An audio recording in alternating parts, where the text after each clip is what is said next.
உலகம் முழுவதும் உள்ள சன்லைஃப் தொலைக்காட்சி நேயர்களே, உங்கள் அனைவருக்கும் வணக்கம். இது நாட்டு மருத்துவம், நலம் தரும் மருத்துவம், எல்லோருக்கும் ஏற்ற பக்க விளைவுகளில்லாத பாதுகாப்பான பணச்செலவுகள் இல்லாத மருத்துவம். எளிய மருத்துவ குறிப்புகளை இந்த நிகழ்ச்சியிலே ஒவ்வொன்றாக பார்த்து பழகி வருகின்றோம். இன்று சில மருத்துவ கருத்துக்களை நாம் தெரிந்து கொள்வோம். த பேனியன் ட்ரீ என்று ஆங்கிலத்திலே சொல்லுவது வழக்கம். ஆலமரம் என்று சொல்லுகின்ற பொழுது விழுதுவிட்டு தன்னை பரவலாக வளர்த்து கொள்ளக்கூடிய ஒரு மரம். விழுதாக மேலிருந்து இறங்கி அது வேறாக ஊணுவது ஆலமரத்தினுடைய சிறப்பு.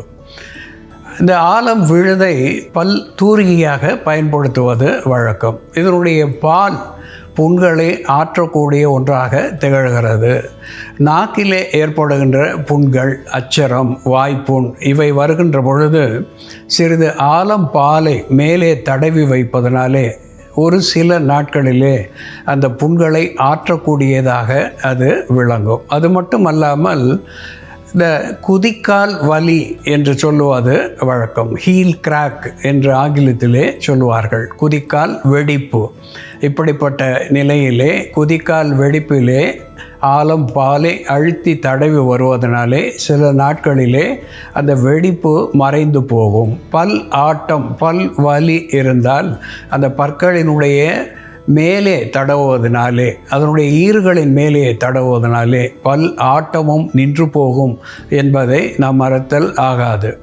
அன்பான நேயர்களே, மென்தா அர்வென்சிஸ் என்று தாவர பெயராலே சுட்டப்பெறுவது மென்தா என்று ஆங்கிலத்திலே சொல்லப்பெறுகின்ற ஒன்று. சாதாரணமாக மென்தால் என்பதை புதினா உப்பு என்று கூட சொல்லுவார்கள்.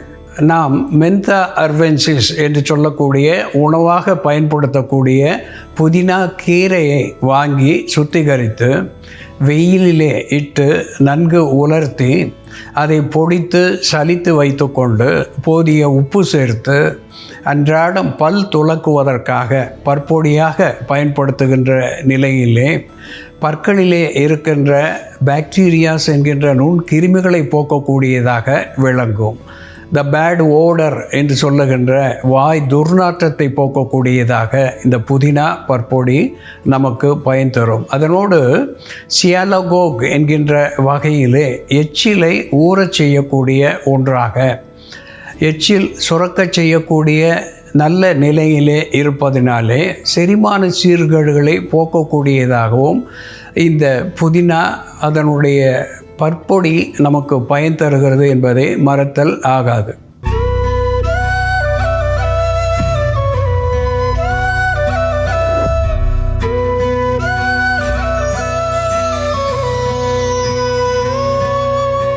அன்பான நேயர்களே, மலைவேம்பு என்று நாம் தமிழிலே சொல்லக்கூடிய ஒரு இலை. இது சாதாரண வேம்பை போலவே அசாடிரச்சா இண்டிகா என்று தாவர பெயராலே சுட்டப்பெறுகின்ற நீம் என்று சொல்லுகின்ற வேம்பை போலவே இது நமக்கு பார்வைக்கு புலப்படும். இது தாவர பெயராலே மீலியா அசாடிரச்சா இண்டிகா என்று இதற்கு பெயர். மீலியா அசாடிரச்சா இண்டிகா. மகாநிம்பா என்று வடமொழி பெயரிலே இதை சொல்லியிருக்கிறார்கள். கொண்ட வேப்பா என்று தெலுங்கு பாஷையிலே இதற்கு பெயர் மலைவேம்பு. இந்த மலைவேம்பு ஒரு எமனோகோக் என்கின்ற வகையிலே ருதுவர்த்தினியாக விளங்குகிறது. அதோடு கூட டிஸ்மெனோரியா என்று சொல்லக்கூடிய வலியுடன் கூடிய மாதவிலக்கு இவற்றை போக்கக்கூடிய ஒன்றாக, இது கருப்பைக்கு பலம் தரக்கூடியதாக, முறையற்ற மாதவிலக்கு என்கின்ற இர்ரெகுலர் மென்ஸ்ட்ரேஷன் அதிலே இருந்து முறையான மாதவிலக்கை தரக்கூடியதாக இந்த மலைவேம்பு உள்ளுக்கு மருந்தாகி பயன் தருகிறது. பல்வேறு புண்களை ஆற்றக்கூடியதாக விளங்குகிறது. பித்தத்தை சமன் செய்யக்கூடியதாக திகழ்கிறது. டயூரிட்டிக் என்கின்ற வகையிலே சிறுநீர் பெருக்கியாக இது விளங்குகிறது. இப்படி பல்வேறு மருத்துவ குணங்களை பெற்றிருக்கின்ற இந்த மலைவேம்பு எப்படி மருந்தாகிறது என்ற செயல்முறையிலே பார்ப்போம் வாருங்கள். நேயர்களே, நாம் இன்னைக்கு மலைவேம்பு இலைகளை பயன்படுத்தி தலைமுடியில் உண்டாகக்கூடிய பேன்களை தடுக்கக்கூடிய மருந்து, தலையில் ஏற்படக்கூடிய புழுவெட்டினால் ஏற்படும் முடி உதிர்வை தடுத்து முடி வளர்ச்சியை தூண்டக்கூடிய ஒரு மருந்து எப்படி தயார் பண்ணுறதுன்னு பார்க்கலாம். இதே மருந்தை நம்ம வெளிப்பூச்சாவும் இதே மருந்தை நம்ம உள் மருந்தாகவும் பயன்படுத்திட்டு வரும் பொழுது குடலில் உள்ள புழுக்களை வெளித்தள்ளக்கூடிய மருந்தாகவும் மலக்குடலை சுத்தம் செய்யக்கூடிய மருந்தாகவும் இது செயல்படும். இதற்கு தேவையான பொருட்கள்: மலைவேம்பு இலைகள், காட்டுச்சீரகம், கருஞ்சீரகம், விளக்கெண்ணெய். ஒரு பாத்திரத்தில் நம்ம தேவையான அளவு விளக்கெண்ணெய் எடுத்துக்கலாம். விளக்கெண்ணெயோட நம்ம மலைவேம்பு இலை துளிர், நல்லா துளிர் இலையாக இருந்தால் கசக்கி அப்படியே சேர்த்துக்கலாம். முற்றிய இலைகளாக இருந்தால் நம்ம அரைச்சி சேர்க்கணும். மலைவேம்பு துளிர் இலைகள், இந்த துளிர் இலைகளை மட்டும் நம்ம லேசாக கசக்கிட்டு சேர்த்துக்கலாம். மலைவேம்பு இலைகளை, துளிர் இலைகளை நம்ம கசக்கி விளக்கெண்ணெயோடு சேர்த்துருக்கோம். இதை நம்ம சாராக எடுத்தும் மிக்ஸ் பண்ணலாம். சாராக எடுத்தோம்னா விளக்கெண்ணெய்க்கு சம அளவு நம்ம மலைவேம்பு இலை சாறு சேர்க்கலாம். இவை இரண்டையும் சேர்த்து நல்லா காய்ச்சிட்டு நல்லா எண்ணெய் சூடானதும் அந்த மலைவேம்பு இலைகள்லாம் பொரிஞ்சதும் நம்ம கடைசியாக கருஞ்சீரகம் மற்றும் காட்டுச்சீரகம் இவை இரண்டையும் சேர்க்கணும். கருஞ்சீரகம், காட்டுச்சீரகம் இவை ரெண்டுமே ஒரு ஆன்டி மைக்ரோபியல் ஏஜெண்ட்டாக செயல்படுறதுனாலையும் ஆன்டி ஃபங்கல் ஏஜெண்ட்டாக செயல்படுறதுனாலையும் நமக்கு ஃபங்கஸ்னால் ஏற்படக்கூடிய தொற்றை தடுக்கக்கூடிய மருந்தாக இருக்கும். அதே போல் இந்த காட்டுச்சீரகம்ன்றது வயிற்றில் உள்ள புழுக்களை வெளித்தள்ளக்கூடிய ஒரு புழு கொல்லியாக செயல்படுறதுனாலையும் நம்ம அதை பயன்படுத்துகிறோம். நம்ம ஜஸ்ட் காட்டுச்சீரகத்தை விளக்கெண்ணெயில் தைலமாக காய்ச்சிட்டு அந்த தைலத்தை விளக்கெண்ணெயை ஒரு 10 ml அளவுக்கு வாரம் ஒரு முறை நம்ம குடிச்சிட்டு வந்தோம்னா கூட குடலில் உள்ள புழுக்கள் எல்லாமே வெளியேறும், குடல் சுத்தமாக இருக்கும், மலச்சிக்கல் இல்லாமல் தடுக்கக்கூடிய மருந்தாக இருக்கும். இந்த மலைவேம்பு இலைகள் நல்லா பொரிய ஆரம்பித்ததும் நம்ம இந்த கருஞ்சீரகம், காட்டுச்சீரகம் இவை ரெண்டையும் சேர்த்துக்கலாம். இந்த தைலத்தை காய்ச்சி வச்சுக்கிட்டு இதை வடிகட்டிட்டு நம்ம புழுவெட்டுக்கு ரெகுலராக டெய்லி அந்த புழுவெட்டு இருக்கக்கூடிய இடத்துல அப்ளை பண்ணிட்டு வரும் பொழுது அது ஸ்ப்ரெட் ஆகிறது கம்மியாகும். அதே போல் அந்த இடத்துல மறுபடியும் முடி முளைக்க ஆரம்பிக்கும். 2 to 3 மாதங்களாவது நம்ம தொடர்ந்து இதை பயன்படுத்த வேண்டும். அதே போல் தலை குளிப்பதற்கான தலைக்குளியல் தைலமாகவும் நம்ம இதை வாரம் ஒரு முறை பயன்படுத்திட்டு வரும்பொழுது லைஸ் இன்ஃபெஸ்டேஷன் ஏற்படாமல் இருக்கும், பேன்கள் தொற்று ஏற்படாமல் இருக்கும், முடி உதிர்வு கம்மியாகும், தலையில் உண்டாகக்கூடிய அதிகப்படியான நமைச்சல் கண்ட்ரோல் ஆகும்.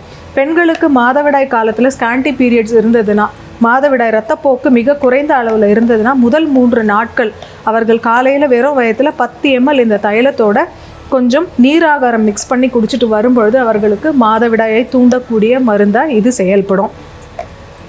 இப்போது இந்த மலைவேம்பு இலைகள் எல்லாமே நல்லா பொரிய ஆரம்பிச்சிருச்சு. இந்த ஸ்டேஜில் நம்ம இதோட கொஞ்சமாக கருஞ்சீரகம் சேர்த்துக்கலாம். கருஞ்சீரகம் நிறைய சேர்த்தோம்னா உடல் உஷ்ணமாகும், முடி அதிகமாக கொட்டும், அதனால் கொஞ்சம் சேர்த்தா போதும். ஒரு 50 ml அளவுக்கு நம்ம விளக்கெண்ணெய் எடுத்தோம்னா கருஞ்சீரகம் 1 கிராம் அளவுக்கு சேர்த்தோம்னாலே போதுமானதாக இருக்கும். கருஞ்சீரகம் பொரிய ஆரம்பிச்சிருச்சு. இப்போ நம்ம காட்டுச்சீரகமும் சேர்த்துடலாம். காட்டுச்சீரகமும் நம்ம 1 கிராம் அளவுக்கு தான் சேர்க்குறோம். இது பொரிய ஆரம்பித்ததும் நம்ம ஸ்டவ் ஆஃப் பண்ணிடலாம். கொஞ்ச நேரம் இந்த தைலத்தை அப்படியே ஆற வச்சுட்டு நம்ம வடிகட்டி எடுத்து வச்சுக்கிட்டோம்னா இது கெட்டு போகாது. நம்ம ஒரு 2-3 வாரங்கள் கூட இதை வச்சுக்கலாம். முடிஞ்ச வரைக்கும் இதை ஃப்ரெஷ்ஷாக ப்ரிப்பேர் பண்ணி வாரம் ஒரு முறை நம்ம தயார் பண்ணி வச்சுக்கிட்டு பயன்படுத்துறது நல்லது. இது உள்ளுக்கு எடுத்துக்கும் பொழுது வாரம் ஒரு முறை நம்ம வயிற்றை சுத்தம் பண்ணுவதற்காக எடுக்கிறது 10 ml அளவுக்கு எடுத்தோம்னா போதும். அதே போல் பெண்கள் மாதவிடாய் காலத்துலேயும் 10 ml அளவுக்கு இந்த தைலத்தை முதல் 3 நாட்கள் எடுத்துக்கலாம். இந்த தைலத்தை நம்ம இப்போ வடிகட்டிடலாம். இது போல் நல்லா மொறுன்னு இது பொரிஞ்சு வந்தால் தான் இதில் சீக்கிரமாக ஃபங்கல் இன்ஃபெக்ஷன் ஏற்படாமல் இருக்கும். எண்ணெயை நம்ம ஸ்டோர் பண்ணி வச்சாலும் கெட்டு போகாமல் இருக்கும். மலைவேம்பு இலை துளிர், கருஞ்சீரகம், காட்டுச்சீரகம் மற்றும் விளக்கெண்ணெய் சேர்ந்த இந்த தைலத்தை வெளிப்பூச்சி மருந்தாக தலைக்கு தேய்ச்சிட்டு வரும் பொழுது புழுவட்டினால் ஏற்படக்கூடிய முடி உதிர்வை தடுக்கக்கூடிய மருந்தாகவும் முடி வளர்ச்சியை தூண்டக்கூடிய மருந்தாகவும் செயல்படும். இந்த மருந்தை வாரம் ஒரு முறை 10 ml அளவுக்கு உள் மருந்தாக நம்ம பயன்படுத்திட்டு வரும்பொழுது குடலில் உண்டாகக்கூடிய புழுக்களை வெளித்தள்ளக்கூடிய மருந்தாகவும் மலக்குடலை சுத்தம் செய்யக்கூடிய மருந்தாகவும் இது செயல்படும். அன்பான நேயர்களே, மலைவேம்பு இலைக்கு மலட்டு புழுவும் வயிற்று வலியும் அலட்டு வாயுவும் அடங்கி போகும் என்று அகத்தியர் குணப்பாடு நூலிலே ஒரு பாடலிலே அதனுடைய மருத்துவ குணத்தை சொல்லியிருக்கின்றார். மலட்டுப்புழு என்று சொல்லுகின்ற பொழுது மாதர் தமக்கு ஏற்படுகின்ற த ஃபீமேல் இன்ஃபெர்டிலிட்டி என்கின்ற மலடு, கருப்பையிலே இருக்கின்ற ஒரு விதமான புழுக்களை அவர்கள் குறித்திருக்கிறார்கள், மலட்டுப்புழு என்று. அதை போக்கி பெண்களுக்கு கரு உண்டாக்கக்கூடிய தன்மையை இது தருகிறது. எம்பனோகோக் என்கின்ற வகையிலே ருது வர்த்தினியாக இது திகழ்கிறது. அலட்டு வாயு அகற்றி என்று சொல்லுகின்ற பொழுது உடலிலே வாயு எங்கு தங்கியிருந்தாலும் அந்த வாயுவை நீக்கி உடல் வலியை தணிக்கின்ற ஒன்றாக இது உள்மருந்தாகி பயன் தருகிறது. வயிற்று வலி, பொதுவாக த பீரியட்ஸ் பெயின் என்று சொல்லுவார்கள், டிஸ்மெனோரியா என்று ஆங்கிலத்திலே சொல்லுவது வழக்கம். வலியுடன் கூடிய மாதவிலக்கு. அப்படிப்பட்ட மாதர் இந்த இலையை ஒரு நெல்லிக்காய் அளவு காலையிலே வெறும் வயிற்றிலே மோரோடு எடுத்துக்கொள்ளுகின்ற நிலையிலே இந்த 3 நாட்களும் எடுத்துக்கொள்ளுகின்ற பொழுது மலட்டு புழுக்கள் விலகி போகிறது. வயிற்று வலி, டிஸ்மெனோரியா என்கின்ற வலியுடன் கூடிய மாத விலக்கிலிருந்து விடுதலை கிடைக்கிறது. ஆன்திஹெல்மின்திக் என்கின்ற மருத்துவ குணத்தை இந்த மலைவேம்பு பெற்றிருப்பதனாலே சாதாரணமாக புழுக்கொல்லியாக இருப்பது மட்டுமல்லாமல் எந்த வலி, வயிற்று வலியாக இருந்தாலும் அதை போக்கக்கூடிய ஒன்றாக, குன்மம் போன்ற அல்சர் போன்ற நோய்களை போக்கக்கூடிய ஒன்றாக விளங்குகிறது. ஆன்டிலித்திக் என்கின்ற வகையிலே கல் கரைச்சியாகவும், சிறுநீரகத்திலே இருக்கின்ற கல்லாக இருந்தாலும் சரி, கால் பிளாடர் என்று சொல்லக்கூடிய பித்தப்பையிலே இருக்கின்ற கல்லாக இருந்தாலும் சரி, அதை போக்கக்கூடியதாக உள்மருந்தாகி பயன் தருகிறது. இந்த மலை வேம்போடு கருஞ்சீரகம், நைஜெல்லா சட்டிவா என்று சொல்லக்கூடிய கருஞ்சீரகத்தை சேர்த்திருக்கின்றோம். அதே போல் வைல்டு குமின் என்று சொல்லக்கூடிய காட்டு சீரகம் சேர்த்திருக்கின்றோம். இவை இரண்டுமே டயூரிட்டிக் என்கின்ற பலனை நமக்கு உள்மருந்தாகி சிறுநீர் பெருக்கியாக திகழ்கிறது. ஆன்திஹெல்மின்திக் என்கின்ற வகையிலே புழுக்கொல்லியாக விளங்குகிறது. இதை கேஸ்டர் ஆயில் என்று சொல்லக்கூடிய விளக்கெண்ணெயிலே இட்டு தைல பதத்திலே இங்கே நாம் வைத்திருக்கின்றோம். இதை அன்றாடம் தலைக்கு தடவி வருவதனாலே அல்லது வாரம் 2 முறை தடவி வருவதனாலே இது அலோபீஷியா அரியோட்டா என்று சொல்லக்கூடிய திட்டாக முடி கொட்டி அங்கே வழுக்கை காணுவது, இப்படிப்பட்ட நிலையிலே இருந்து அந்த புழு வெட்டு என்று சொல்லக்கூடிய நிலையிலே இருந்து அவர்களுக்கு விடுதலை தந்து முடி கொட்டிய இடத்திலே மீண்டும் முடி வளரச் செய்யக்கூடிய ஒரு புறமருந்தாக இது பயன் தருகிறது. உள்ளுக்கு வாரம் 1 முறை ஒரு அரை தேக்கரண்டி முதல் 1 தேக்கரண்டி இதை நாம் பயன்படுத்துவதனாலே வயிற்றில் இருக்கின்ற பூச்சிகளை வெளித்தள்ளுகிறது. அகட்டு வாயு அகற்றியாக இருந்து ஒரு கார்பனேட்டிவ் என்கின்ற வகையிலே வாயுவை வெளித்தள்ளி வயிற்றை சுத்தப்படுத்தக்கூடியதாக, உடலுக்கு சீதோஷ்ணத்தை சமநிலைப்படுத்தக்கூடியதாக இது விளங்குகிறது என்பது உண்மை. அன்பான நேயர்களே, இந்த மலை வேம்பு இலை மட்டும் கிடைக்கின்ற நிலையிலே மாத விலக்கு ஏற்படுகின்ற நாளிலே 3 நாட்கள் காலையிலே ஒரு நெல்லிக்காய் அளவு இதனுடைய இலை விழுதை மோரோடு கொடுக்கின்ற நிலையிலே அவர்களுக்கு மாத விலக்கு முறையற்ற நிலையிலே இருந்து முறையாக வரக்கூடியதாகவும், வயிற்று வலி, இடுப்பு வலி இவைகளிலிருந்து விடுதலை தரக்கூடியதாகவும், பெண் மலட்டை போக்கி ஒரு கரு உற்பத்திக்கு பலம் தரக்கூடியதாகவும் இது விளங்கும் என்பது உண்மை. அன்பான நேயர்களே, மலைவேம்பு எப்படி மருந்தாகிறது என்று நாம் பார்த்து தெரிந்து கொண்டோம். இதுபோல வேறு ஒரு மருத்துவ குறிப்போடு நாம் மீண்டும் சந்திப்போம். நன்றி, வணக்கம்.